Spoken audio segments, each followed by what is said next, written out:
Welcome to the Pre-Snap Podcast presented by LineStar alongside Tyler Wiemann. I am Shannon Sommerville, and we are breaking down Thursday Night Football Week 6. The Seattle Seahawks are hosting the 49ers in a divisional showdown, and we've got your prop bets for you, plus touchdown calls. On Monday night's game, we did well. Tyler crushed his touchdown call. Rashid Shaheed delivered for a plus 215 touchdown, plus 2-1 main picks. Almost Xavier worthy. I saw Mahomes air it out to him on like a 50-yard bomb down the field. Unfortunately, the defender decided to just get the pass interference there, so didn't end up hauling that one in. But we're 2-1, so we've been doing well. So hopefully we don't get fired like Robert Saleh. What do you think, Tyler? That was the biggest news of the day today. Of course, the Jets firing their head coach. As a Jets fan, I feel like I should just say I just don't know how to feel right now. It's a sensitive time for us Jets fans, as we're just not really knowing which way is up. And Robert Saleh, I'm not sure if this is a good thing. Like, why now? Any thoughts on that, Tyler, before we get into our picks? I mean, I think it's interesting that there's reports that Hackett was about to get fired by Saleh, and instead Saleh is fired. Yep. So I mean, I don't know. Aaron Rodgers obviously would not have been happy with Hackett being fired, but right. And they did have to your point, during the game in the broadcast on that game in London against the Vikings, the sideline reporter in that game did in fact report that Robert Saleh had been starting to sit in on meetings and take more of, responsibility for the offense to see what they were up to and what they were doing, and sitting in on some of those quarterback meetings to make sure, everything was going well. So that could definitely, I guess, add a little point there for that firing. Maybe he was going to fire or make some changes with Hackett. Aaron Rodgers got to Woody Johnson first in that situation, and it was just kind of an unfortunate situation for Robert Saleh. What I will say about Robert Saleh is he was brought in to be the defensive coach, and he put together a really great defense that has been awesome over the past several years. It's just the offense that hasn't been delivering. It was last season we were like, well, when we get Aaron Rodgers back, well, he's back, and it's not happening. So, I mean, something's got to change. Hopefully, I was a little shocked that they would do it this soon into the season, but what are you going to do? It's week 6, and we've got a great slate of games ahead of us here, starting off, of course, with the San Francisco 49ers going up against the Seahawks. And Tyler, one of the things I said to you before we started this show is I can't quite figure out what this 49ers team is without CMC. And quite frankly, I'm a little concerned we might not see CMC the entire rest of the season. And so what does that mean for this 49ers team? What is this offense going to look like? They've been a little inconsistent. Of course, they've been really plagued with injuries this season. And most recently, they didn't have a kicker in that game against the Cardinals, so they lost to them. But what do you make of the 49ers and then the importance of their matchup in this Thursday night game against Seattle, and basically kind of a must-win situation for them? Yeah, I think this is absolutely a must-win situation. I mean, they're 2-3. You go to 2-4, and it's looking. I mean, it's not dire at 2-4, but it's not where you want to be. And this team just should not be in this spot whatsoever. They are way too good of a team, and they've given up some big leads late in the game, which just isn't normal for this team whatsoever, and has way too much talent to be in this spot. So I think it is a big game for them, and they really need to get right here, but it's never easy to play in Seattle. Well, hey, maybe, Robert Saleh will show up on the sidelines at the 49ers here in the next coming weeks. You never know. He could be back on the coaching staff at his old squad, the 49ers. And actually, I think that would be a pretty good move to make. But let's get into our injury report ahead of this Thursday night game. Now, we are taping this on Tuesday, so we're basically just dealing with the information that we have heading into Tuesday afternoon. And right now, it's looking like Jake Moody is out of this game. So they did go and sign a new kicker, Matthew Wright. 2 starters out in the secondary for San Francisco, or they sat out Monday. They're not ruled out yet. But Talanoa Hufanga, the safety, and cornerback Charvarius Ward, they sat out Monday. Wide receiver Chris Conley also sat out as well. For Seattle, they're dealing with a slew of injuries, and Uchenna Nwosu expected to go on IR with a thigh injury, which is not good for that linebacker core that's already pretty decimated. They also have cornerback Tariq Woolen he was out of practice with an ankle injury. Linebacker Derek Hall is out with a foot injury. Defensive tackle Byron Murphy dealing with a hamstring injury. Those guys did not practice on Monday, although it was a walkthrough, so it's just kind of a guesstimate of what they would be. And then linebacker Boye Mafe limited with a knee injury. So they are very banged up in their defense, which we could get into in some of our prop bets here, but let's start things off. We're going to get 3 prop bets. All of our picks are available on Underdog, Sleeper, Chalkboard, ParlayPlay. If you don't have those apps, download them and use the promo code LineStar so you can get a deposit match. Plus, you'll also get 1 free month of LineStar, but the key is to use that promo code LineStar. And the tool that we're using to help us find the best value in the prop market is the PropsAI tool, and you can find that on the LineStar app. It's a great tool. You can sort specifically by the sportsbook you're looking at, and it compares LineStar's projections to what's out there in the market, so you can really find where the best value is compared to the lines that are out there across the various sportsbooks. So check it out when you can, LineStarApp.com.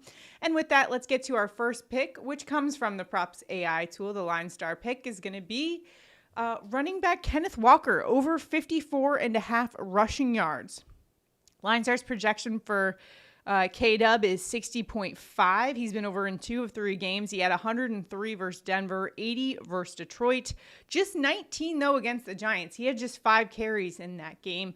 But going up against a San Francisco defense that hasn't been as stout this season, 17th in rush defense DVOA. They have allowed some running backs to run on him a little bit. Breece Hall, back in week 1, had 54. Kyron Williams posted 89, and just recently James Conner had 86, and actually Conner forced 8 missed tackles, and 74 of his 86 yards actually came after initial contact with a 49ers defensive player. So they've been dealing with also some missed tackle situations, which Kenneth Walker could absolutely take advantage of. He had just 5 carries on Sunday, and their head coach was not happy about it. When he was asked about it on a radio show, Mike McDonald said, "We can't just be handing the ball to him just 5 times. That's a disservice to him. So expect Kenneth Walker to run the rock in this one." Seattle's offense ranks 5th in rush offense DVOA. They just lost to the Giants in what was kind of a perplexing loss. I fully expected the Seattle Seahawks to be able to beat down on the Giants, which they did not do.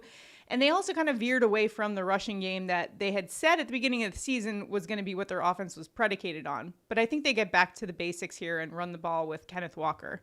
Now, Tyler, I know you like receiving yards here. What's your take on this? I like them both. The one thing we did discuss prior to coming on is, should we go the combo yards? And the only reason we didn't go that route is we had to pay 6 yards extra to go combo with that. I would rather just stay on our rushing prop, but I do like receiving, and I want to bring up some points for the receiving. He's averaging 20.5 receiving yards per game at home for his career. The line is 18.5. Yeah. He's also coming off a 5 and an 8 target game where San Francisco is giving up 42 yards per game receiving to the running back. And running backs have been over in 4 of 5 versus them receiving. So I like it from that point. But look, this is Kenneth Walker behind a good offensive line, and the line is really low for as good of a rusher for him. The way he does not as good of a rusher as he is. Yeah. The way he doesn't get there is if the game's in a blowout, which, I mean, I would be shocked to see it a blowout being at, before halftime. And he absolutely has the ability to get to this line in 3.5 quarters or so. So I like the line, as you talked about. They're looking to get him the ball more, and the ball in his hands is always a good thing for that offense.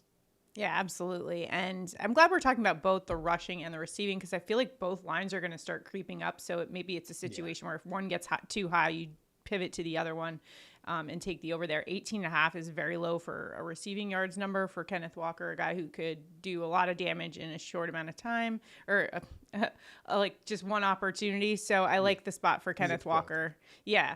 All right. Next up, Tyler and I are going to give our best bets of the night. Tyler, what you got for us tonight? I'm going to go to Deebo Samuel over 53.5 receiving yards. Our LineStar projection is 74.4. Consensus is 59.7.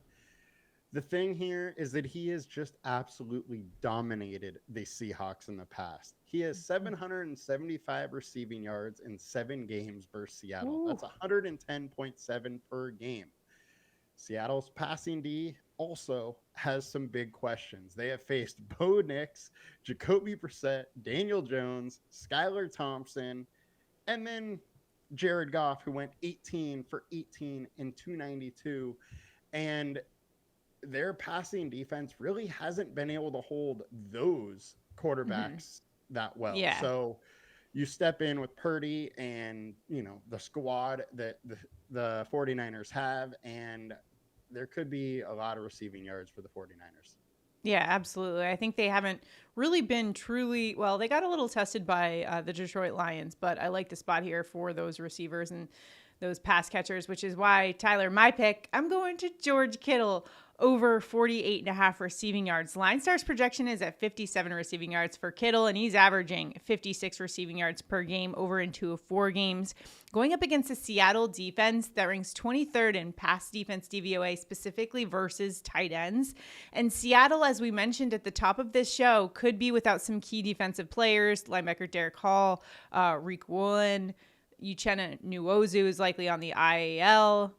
Boye Mafe dealing with a knee injury. Defensive tackle Byron Murphy dealing with a hamstring injury. So clearly a very banged up Seattle defense, specifically kind of in the middle of the field. And that is where George Kittle absolutely thrives. He is limited in practice today with a rib injury. So that is definitely a little bit concerning here, but what we do know about George Kittle is he's one of the toughest football players in the game. He is basically a WWE wrestler out there. He's throwing defenders off of him. He's absolutely going to be tough enough to handle these Seattle Seahawks defenders who are already a little bit banged up. So I fully expect him to be involved in the passing game in this one. He's one of the most reliable receivers for the 49ers. They have been dealing with some injuries over the last few weeks, but one consistent pass catcher for them has always been George Kittle, and I think they go to him a lot in this one, especially given they could see some matchup advantages over the middle of the field. And that is where Brock Purdy loves to find his tight end, George Kittle. So we're going over on that 48.5 receiving yards line for George Kittle. Those are our 3 picks. You can tell us if you'd like on Underdog Fantasy, Sleeper, Chalkboard, ParlayPlay. Remember to use that promo code LineStar, though, so you can get the deposit match plus 1 free month of LineStar. And if you would like, make sure to like this video, subscribe to our channel, and comment below. Not only does that help us out tremendously on the YouTube algorithm, but it also helps you out because if we go 3 for 3, one randomly selected commenter will win $50. We gave out a winner on Monday, so hopefully we'll be giving out another winner. Sorry, my pick let us down on Monday. I held us back, that Xavier Worthy pick, but we're going 3 for 3. I'm feeling it for this Thursday night, so let's get after it. Comment below. Let us know if you've got any locks for tonight's game. Please let us know in the comments. Love to hear from you guys, and it enters you into the contest. Got to be in it to win it. Let's get to touchdown calls of the game. Tyler, where are you headed for an anytime touchdown in this Seattle Seahawks 49ers showdown? I'm going to go back to Deebo Samuel plus 135 for a touchdown. I was looking at the odds, and I was shocked to see Deebo at plus 135. He has 7 TDs in 7 games versus Seattle. Seattle's allowing 1 touchdown per game to the wide receivers this year, and they have faced Bo Nix, Jacoby Brissett, Daniel Jones, Skylar Thompson, and Jared Goff. San Francisco is also in a must-win, and they're going to focus on getting the ball to their playmakers, which Deebo Samuel is one of those top guys. All right, for my touchdown call, I'm going to George Kittle, plus 165 for a touchdown. He already has 3 on the season and actually 9 red zone targets over the last 4 weeks. That is 5 more than any other tight end on the slate for this week. And it's actually the most of any pass catcher playing in week 6. But somehow he still has these 6 shortest odds for a touchdown. So I like the value we're getting here with Kittle and that price tag of plus 165. And going up against a Seattle defense that's just 23rd in pass defense DVOA versus the tight end position. They haven't faced a ton of good tight ends. Sam Laporta put up some yardage numbers against him, though, a couple weeks ago. And they could be thin on defense, specifically at the linebacker position. And that's kind of the matchup that I'm looking for here. I think they could find some pretty big mismatches there to take advantage of in the red zone with George Kittle and just find him in the end zone. Let's get a George Kittle anytime touchdown plus 165. Let's roll with George Kittle.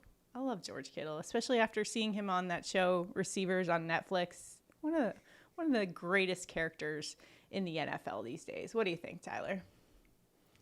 Kittle is a He's good an one. entertaining Hard to go against him. Yeah, so those are our touchdown calls. And lastly, we're going to get into just who we think is going to win this game and if we're playing the sides or anything like that. Tyler, right now the Seattle Seahawks are 3.5-point home underdogs. So how are you playing this one? The game total also is 47.5. I got to go Deebo win. Or Deebo being in, they win. He has only lost 2 games against Seattle. And I think they win outright. 3.5 is probably a little low. I would think that they can win by more than that, but who knows? Yeah. This 49ers team is not exactly playing as good as they usually do. Yeah, as much as I hate not taking, a home underdog in this situation, especially in Seattle, which we know is a very, tough place to play, loud environment. And I kind of like what the Seattle Seahawks are doing. But when you look at their schedule, I just feel like they haven't really proven it to me lately. So their wins have come against Denver, New England, Miami, and their losses, Detroit and New York. So I feel like I haven't learned a ton about them. I think we'll learn here. San Francisco is going to play tough. I feel like, some of the games that they've played that they've lost have kind of slipped away from them late. And I fully expect Kyle Shanahan to go in there with a good game plan and kind of get the offense back on track, have an actual kicker in this game. They were a bit unlucky in the fact that they lost Jake Moody in that game against the Cardinals kind of early. So they were definitely hampered by that in that situation. So I fully expect the 49ers to kind of go in there, especially now that some of their receivers are starting to get a bit healthier and, they still don't have CMC. So it's definitely not the same offense, not the same team without CMC, but I still think they have the pieces to be able to win this one. And on the defensive side, I think they can absolutely contain Geno Smith and this offense. I do think, there will be some spots. We'll see if Geno can kind of take advantage of, certain mismatch opportunities. But when I'm looking at this team, and especially, I like the way Geno Smith played against the Detroit Lions, but I think that Kyle Shanahan's going to have a good game plan for this one, and then I think they're going to get the win on the road. That's my take on this one. I think it's going to be 3.5. I feel like is a pretty fair line here, but I still got to go with the 49ers. So bang bang Niner gang for me. Let me know what you guys think in the comments, which way you're playing it. I'm actually not personally betting the sides, just to let you guys know. I don't think, Tyler, are you betting? No, yeah.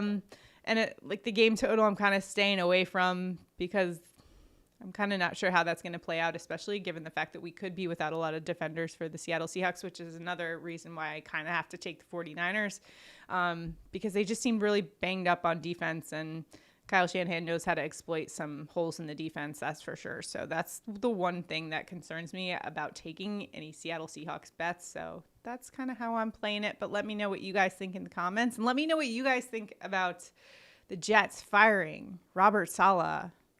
We are in week 6 and already one coach. I don't know what to make of it. I'm hoping that this is a point where I'm hoping this is a turnaround point for the Jets. Hoping that Tyler and his Padres get a win over the Dodgers tonight. Big game for those guys. So hopefully get a nice win at home at Petco Park tonight, Tyler. Or how you feeling? You ready to? No. Just no trash to be thrown at Petco Park. In fact, I got an email about it. We got to keep it classy, San Diego. Keep it classy, San Diego. We are loud and obnoxious, and don't let the Dodgers be able to hear each other talk. There you go. All right. Good luck, everybody, in all of your sports betting endeavors. We'll see you guys tomorrow. Good luck. So see you next time.